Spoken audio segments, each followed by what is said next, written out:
Friday, June 30, 2025. Saint Anthony of Padua. Focus.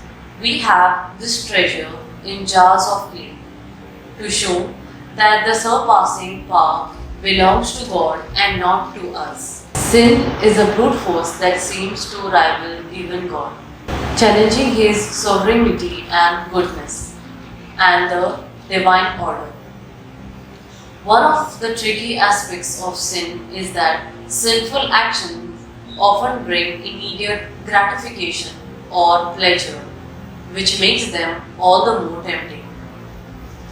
And Jesus reveals that the true nature of sin lies not in outward action but in the heart. Sin starts with the thoughts, desires, and intentions which, if left unchecked, can lead to eternal doom. How then can we restrain our fallen selves?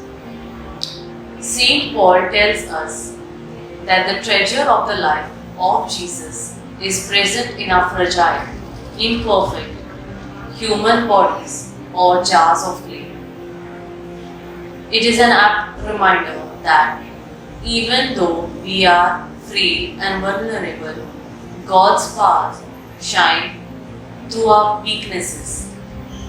True strength comes not from our abilities but from our willingness to place ourselves in God's hand. Saint Anthony is a profound example of someone who relied entirely on God's grace and power, and through that dependence accomplished extraordinary things. His ability to overcome personal challenges and the difficulty of his ministry shows that when we rely on God, we are able to achieve far more than we could ever do on our own. Fruit. I will be grateful for my weaknesses that help me draw strength from the Lord.